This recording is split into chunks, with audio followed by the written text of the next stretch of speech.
So Prashanth గారు, మాకు monthly ఇన్వెస్ట్మెంట్లో best options చెప్పగలరా? తప్పకుండా చెప్తానండి. మంత్లీ ఇన్వెస్ట్మెంట్ ఆప్షన్ మీరు చూసుకుంటే కనుక మనం వేరియస్ అసెట్ క్లాసెస్లో చేయొచ్చు. మీరు చూసుకుంటే రికరింగ్ డిపాజిట్లో చేయొచ్చు. అలాగే బ్యాంక్లో ఇప్పుడు మనం ఏదైనా ఇన్వెస్ట్మెంట్ మంత్లీ చేయాలంటే రికరింగ్ డిపాజిట్ అనేది ఆప్షన్ ఉంటుంది. అలాగే మ్యూచువల్ ఫండ్స్లో మంత్లీ ఇన్వెస్ట్ చేయొచ్చు. అలాగే స్టాక్స్లో ఇండివిజువల్గా పలానా స్టాక్ బాగుంది, హెచ్డిఎఫ్సి బ్యాంక్ స్టాక్ బాగుంది, లేదా ఎస్బీఐ, లేకపోతే ఒక ఇన్ఫోసిస్ కంపెనీ మీరు ఐడెంటిఫై చేసుకుని ఆ స్టాక్లో కూడా మంత్లీ చేసుకోవచ్చు. ఏదైనా చేయండి, కానీ అల్టిమేట్గా మీకు రిటర్న్ ఎంత వస్తుంది అనేది మనం చూసుకోగలిగితే కనుక ఆ పర్టికులర్ రిటర్న్ మనం ఆ పర్టికులర్ ఇన్వెస్ట్మెంట్ ద్వారా గెయిన్ చేస్తే కనుక లాంగ్ రన్లో ఎంత రిటర్న్ వస్తుందో మనం క్యాలిక్యులేట్ చేస్తాం. ఇప్పుడు నేను ఏంటంటే ఇన్వెస్ట్మెంట్ అనేది ఈక్విటీలోనే చూస్తున్నాను, ఫిక్స్డ్ డిపాజిట్లో కానీ లేకపోతే ఆర్టీ కేటగిరీలో నేను చూడట్లేదు. లాంగ్ రన్లో ఇన్వెస్ట్ చేస్తే ఈక్విటీలో మనకి ఎంత రిటర్న్ వస్తుంది అనేది ఒక క్యాలిక్యులేషన్లో చూపిస్తాం, మీకు స్క్రీన్ మీద కనబడుతుంది అది. సో మనం 2000, 5000, 10,000, 50,000 ఇన్వెస్ట్మెంట్తో మంత్లీ చిన్న చిన్న అమౌంట్స్తోనే మనం లాంగ్ రన్ ఇన్వెస్ట్ చేస్తే అది కూడా 10 years అబోవ్ చూస్తే కనుక ఎంత రిటర్న్ వస్తుంది అనేది మనం చూద్దాం. యావరేజ్ రిటర్న్ నేను 15% తీసుకుంటున్నాను. సో మనం క్యాలిక్యులేషన్లోకి వెళ్దాం, చూద్దామండి. ఇప్పుడు మీరు మంత్లీ కనుక మీ దగ్గర ఇన్వెస్ట్మెంట్ వాల్యూ కరెంట్లీ ఏమీ లేదు, ఒక 2000 రూపీస్ మీరు మంత్లీ ఇన్వెస్ట్ చేస్తున్నారు. ఓకే, అయితే రేట్ ఆఫ్ రిటర్న్ వచ్చి 15% అనేది నేను క్యాలిక్యులేట్ చేస్తున్నాను. అండ్ పీరియడ్ వచ్చి మంత్లీ మనం ఇన్వెస్ట్ చేస్తున్నాం కాబట్టి మినిమం అనేది మనము ఒక 15 years మనం తీసుకుందామండి. 15 years అంటే మనకు అప్రాక్సిమేట్గా 180 months పడుతుంది అన్నమాట. 180 monthsలో మంత్లీ 2000 రూపీస్ చొప్పున ఇన్వెస్ట్ చేస్తే మనకి ఎంత వాల్యూ వస్తుంది? ఇక్కడ మనం చూస్తే కనుక 13,37,000 వచ్చింది. అంటే నెల 22 మనం ఇన్వెస్ట్ చేసిన యొక్క వాల్యూకి మనం 2000 రూపీస్ చొప్పున మనకి ఆల్మోస్ట్ 13 lakhs ఎప్రిసియేషన్ వచ్చింది మన వాల్యూ అనేది. అదే మనము ఈ పీరియడ్ని కాస్త మనము ఒక 20 years మనం చేసుకుంటే కనుక 2000 రూపీస్ ఇన్వెస్ట్మెంట్ కాస్త 29 lakhs అయ్యిందనమాట. ఆల్మోస్ట్ క్లోజ్ టు 30 lakhs దాకా మన యొక్క ఫండ్ పెరిగింది. అదే 2000 రూపీస్ కనుక మనము ఒక 25 years అంటే 300 installments అనమాట, అది 300 months చేస్తే కనుక మన వాల్యూ అనేది 64 lakhs అవుతుంది. మీరు నెల ఒక 2,000 రూపాయలు ఎస్ఐపి ఒక 25 years కంటిన్యూగా చేస్తే 64 lakhs అయింది ఎట్ రేట్ ఆఫ్ 15%. అదే మీరు 30 years ఇన్వెస్ట్ చేశారు అంటే 360 months మీరు ఇన్వెస్ట్ చేస్తే కనుక మీ కరెంట్ వాల్యూ వచ్చి almost 1,38 lakhs, close to 1.4 crores అవుతుంది అనమాట.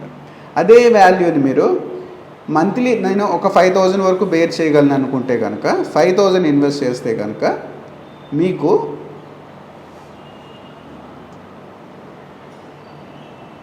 180 monthsకి గాను 15 yearsకి గాను మన వాల్యూ వచ్చి 5,000 రూపీస్ మనం 15 years కంటిన్యూగా చేస్తే మనకు ఆల్మోస్ట్ 33 lakhs అవుతుంది. అదే మీరు ఇదే అమౌంట్ని మనము ఒక 20 years మనం చేస్తే కనుక 74 lakhs అవుతుంది 20 yearsకే. మీరు కనుక ఇది 25 years మీరు చేస్తే కనుక ఆల్మోస్ట్ 1.62 crores, 1,62,00,000 అయిపోతుంది అనమాట. 5,000 చేయడం వల్ల ఎంత అడ్వాంటేజ్ వచ్చిందో. అదే మీరు ఇది కనుక 30 years కనుక మీరు 5,000 కంటిన్యూగా చేస్తే కనుక 3,46,00,000 అయ్యింది. ఇప్పుడు మన నెక్స్ట్ 10,000 రూపీస్తో మనం చూద్దాం. ఇప్పుడు ఈ క్యాలిక్యులేటర్ అనేది మీరైనా డౌన్లోడ్ చేసి చూసుకోవచ్చు. అయితే మీకు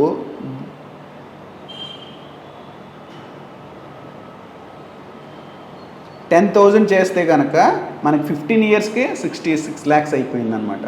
15 yearsకే 10,000 రూపాయలు చొప్పున మంత్లీ ఇన్వెస్ట్ చేస్తే 66 lakhs అయింది. ఇదే మనం 20 years చేస్తే కనుక 1,49 lakhs అయింది. 25 years చేస్తే 3,24 lakhs అయింది.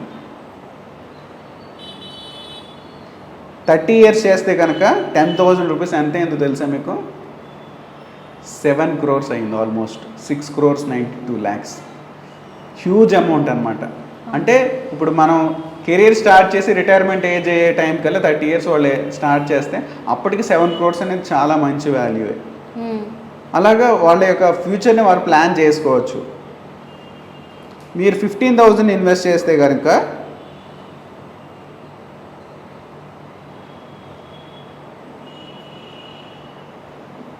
15 yearsకి గాను 1 crore అవుతుంది. మీరు 15,000 rupees 15 years at a rate of 15% చూస్తే కనుక 1 crore అవుతుంది. మీరు ఫాస్ట్గా కరోడ్పతి అవ్వాలంటే ఒక 15 ఏళ్లలో వర్కింగ్ ఎంప్లాయీస్ ఇప్పుడు 30 ఇయర్స్లో వర్క్ చేస్తున్నారు, 40 ఇయర్స్ 1 crore అవ్వాలంటే 15,000 మంత్లీ ఇన్వెస్ట్ చేసుకోగలిగితే కనుక ఈజీగా 1 crore అనేది కార్పస్ వస్తుంది. మనం చేసిన ఇన్వెస్ట్మెంట్ కొంచెం స్మాల్ క్యాప్ మిడ్ క్యాప్స్లో ఇన్వెస్ట్ చేస్తే ఇంకా ఎక్కువ రిటర్న్ కూడా వస్తుంది, ఈవెన్ 1.5 crore కూడా అవకాశం ఉంటుంది అనమాట. అదే మీరు అదే ఇన్వెస్ట్మెంట్ మీరు కొంచెం ఎక్స్టెండ్ చేసి 20 ఇయర్స్ చేశారనుకోండి 15,000ని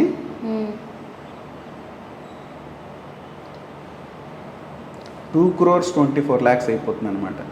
ఇక్కడ కాంపౌండింగ్ అనేది మీకు ఎంత బెనిఫిట్ అనేది మనకి ఇక్కడ 10 ఇయర్స్కి 15 ఇయర్స్కి 20 ఇయర్స్కి పెద్ద వేరియేషన్ లేదు, కానీ 25 ఇయర్స్ వెళ్ళేసరికల్లా మీకు ఎంత వేరియేషన్ వచ్చేస్తుంది చూడండి. ఇప్పుడు 2 crores 20 lakhs ఉంది మనకి 20 ఇయర్స్కి, 4 crore 80 lakhs అయిపోయింది. 5 ఇయర్స్లో డబుల్ అయిపోయింది చూసారు ఇక్కడ. మనకి ఇన్ని ఇయర్స్కి 2 crores అయింది, నెక్స్ట్ 5 ఇయర్స్కి 4 crores 42 lakhs 4 crores 86 lakhs అయిపోయింది. జస్ట్ ఒక 5 ఇయర్స్లో డబుల్ అయిపోతుంది ఇక్కడ నుంచి. అదే ఇది 30 ఇయర్స్ అయ్యింది అనుకోండి, 360 ఇన్స్టాల్మెంట్స్ మనం పే చేస్తే 10 crores 38 lakhs. 4 నుంచి నెక్స్ట్ 5 ఇయర్స్కి 10 crores వెళ్ళిపోయింది. అంటే కాంపౌండింగ్ ఎఫెక్ట్లో మనకి ఎప్రిసియేషన్ అనేది అంత బాగా వస్తుంది అనమాట. ఎప్పుడైనా సరే మనం లాంగ్ రన్ ఇన్వెస్ట్ చేస్తే కనుక మనకు ఆ బెనిఫిట్స్ అనేది ఉంటుంది. ఇప్పుడు over a period of time మనకి 15% రిటర్న్ గెయిన్ చేయగలిగామంటే మీరు అనుకున్న నెంబర్ ఏదైతే ఉందో టార్గెట్ అనేది ఈజీగా గెయిన్ చేయగలరు. నా మినిమం పీరియడ్ వచ్చి 15 ఇయర్స్ నుంచి అబవ్ పెట్టుకుంటేనే మీకు ఆ రిటర్న్ వస్తుంది. మీకు సింపుల్గా కరోడ్పతి అవ్వాలనుకుంటే ఫాస్ట్గా 15,000 మంత్లీ ఇన్వెస్ట్ చేసుకున్న వాళ్ళు ఫాస్ట్గా అవుతారు. లేదా 7,500 ఇన్వెస్ట్ చేసినా సరే 50 lakhs అయినా వస్తుంది. లేదా అందులో సగం 3,750 ఇన్వెస్ట్ చేసినా సరే 15 ఇయర్స్లో 27 lakhs అప్రాక్సిమేట్గా 50,000 వరకు వస్తుందన్నమాట. అలాగా మన ప్లానింగ్ అనేది మన లాంగ్ రన్ ఇన్వెస్ట్ చేసుకున్నప్పుడు ఈజీగా మన అప్రిసియేషన్ వస్తుంది. ఇప్పుడు పాయింట్ ఏంటంటే 15% రిటర్న్ నేను ఎలా గెయిన్ చేయగలను, అది మ్యూచువల్ ఫండ్స్లో చెయ్యాలా, స్టాక్స్లో చెయ్యాలా, లేకపోతే ఫిక్స్డ్ డిపాజిట్లో చెయ్యాలా, ఎక్కడైనా చేయొచ్చా అనేది డిపెండింగ్ అపాన్ యూ. ఇప్పుడు మీకు కనుక ఫైనాన్షియల్ మార్కెట్ మీద నాలెడ్జ్ ఉంది, స్టాక్స్లో ఇన్వెస్ట్ చేస్తే 15% కాదు 25% కూడా రిటర్న్ తీయగలం మనం. కానీ ఆ నాలెడ్జ్ ఉంటే మీరు స్టాక్స్లోనే ఇన్వెస్ట్ చేయండి ఎస్ఐపి రూట్లో. ఆ పర్టికులర్ కంపెనీ మీద మీకు ప్రెడిక్షన్ బాగుంది. ఇప్పుడు హెచ్డిఎఫ్సి బ్యాంక్ కింద 20 సంవత్సరాల క్రితం చిన్న బ్యాంక్తో 10 మందితో స్టార్ట్ అయింది, 2 లక్షల మంది ఎంప్లాయీస్తో ఇంత పెద్ద మార్కెట్ క్యాపిటలైజేషన్తో ఎస్టాబ్లిష్ అయింది. అలాగా మీకు అలాంటి పొటెన్షియల్ కంపెనీ ఉంటే మీరు అందులోనే ఎస్ఐపిలా చేసుకోండి. అప్పుడు మీరు అలాంటి ఒక 10-15 కంపెనీలు ఐడెంటిఫై చేసుకొని మంత్లీ ఎస్ఐపిని ఒక 10,000 ఉందంటే ఒక్కొక్క కంపెనీలో 1,000 రూపాయలు చొప్పున ఎస్ఐపిలో చేసుకోవచ్చు అనమాట.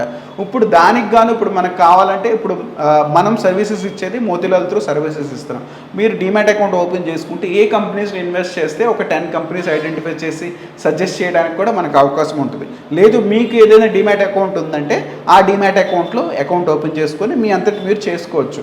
మీరు ఈ విషయంలో ఏంటంటే లాంగ్ రన్కి వెళ్ళినప్పుడు ఖచ్చితంగా ఒకళ్ళ సలహా తీసుకోవడం వల్ల మీరు ఈజీగా గోల్ మీట్ అవ్వగలరు.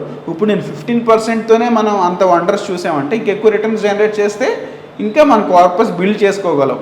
కాకపోతే ఏంటంటే మొత్తం అంతా ఈక్విటీలో పెట్టకుండా కొంత మ్యూచువల్ ఫండ్స్లోనే కొంత ఈక్విటీలోనే ఇన్వెస్ట్ చేసుకొని అందులో కొన్ని మిడ్ క్యాప్స్ కొన్ని స్మాల్ క్యాప్స్లో డైవర్సిఫై చేసుకోవడం వల్ల కొన్ని చోట్ల ఎక్కువ వస్తుంది, రిస్క్ ఉంటుంది, కానీ రిస్క్తో పాటు రిటర్న్ కూడా ఉంటుంది. లాంగ్ రన్ ఇన్వెస్ట్ చేస్తున్నాం కాబట్టి ఇలా డైవర్సిఫికేషన్ చేసుకోవడం వల్ల 15-20% మన రిటర్న్ తీసుకోగలిగామంటే మార్కెట్లో నుంచి మనకి మంచి రిటర్న్స్ వస్తాయి.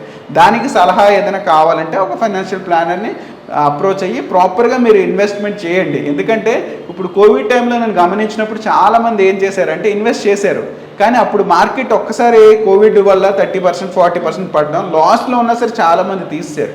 ఆ టైంలో మా ఇన్వెస్టర్స్కి వీ హ్యావ్ గివెన్ కాన్ఫిడెన్స్ అనమాట, ఇప్పుడు తీయకూడదు సార్, ఇది టైం టు ఇన్వెస్ట్ అని చెప్పినప్పుడు ఎవరైతే ఇన్వెస్ట్ చేశారో అక్కడి నుంచి వాళ్ళ మనీ డబుల్ అయ్యిందనమాట, ఈజీగా డబుల్ అయిపోయింది అక్కడి నుంచి. అందుకని ఎప్పుడు ఇన్వెస్ట్ చేయాలి ఎప్పుడు తీయాలి అనేది ఒక ప్రాపర్ గైడెన్స్తో మీరు చేసుకుంటే కనుక ఈజీగా రిటర్న్ తీయగలరు. ఆ రిటర్న్ కంటే ఎక్కువ తీయగలరు. ఎప్పుడైనా సరే మార్కెట్ పడినప్పుడు మనం ఇన్వెస్ట్ చేసుకునే ఆప్షన్ ఎప్పుడైతే జనాలందరూ కొంటున్నారో ఇప్పుడు చాలా బాగుంది అంటున్నారో అప్పుడు మనం బయటకు వచ్చేసే టైం, ఎప్పుడైతే మార్కెట్ పడిపోయింది ఇంకా తీసేయాలి అంటున్నారో అప్పుడు ఇన్వెస్ట్ చేయాల్సిన time.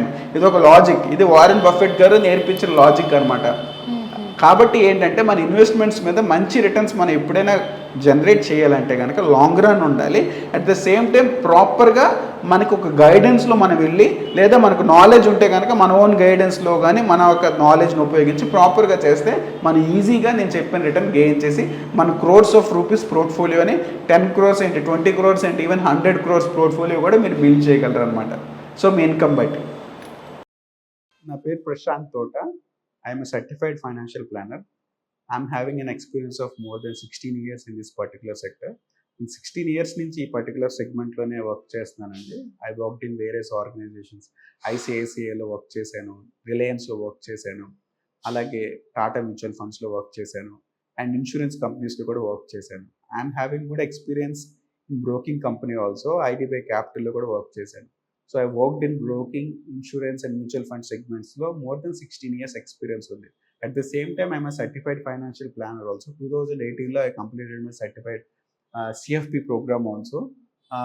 With the experience I have gained from over a period of 16 years, I can give you a proper financial planning to any of you whomsoever is required. So ఈ financial planning అనేది బేసిక్గా ఒక particular product మీద మన investment ఎప్పుడూ ఉండదు. మనం ఎప్పుడైతే డైవర్సిఫికేషన్ అనేది అన్ని కేటగిరీస్లో చేసుకుంటామో with a proper financial planning అనాలిసిస్తో అప్పుడే మన యొక్క ఫ్యూచర్ గోల్స్ని మనం ఈజీగా చేయగలం. సో నా వర్క్ ఏంటంటే I prepare a proper financial plan according to the customer whomsoever visits me. నా దగ్గరకు వచ్చిన క్లయింట్కి తన యొక్క కరెంట్ సినారియో బట్టి, అతని శాలరీ బట్టి, తన యొక్క బ్యాక్గ్రౌండ్ బట్టి ఏ విధంగా తన యొక్క ప్లానింగ్ని చేసుకొని తన ఫ్యూచర్ గోల్స్ని రీచ్ అవ్వగలరో, whatever it might be, any big goal it can be achieved by proper financial planning. దానికి గైడ్ చేస్తారండి. This is my profile. Thank you very much.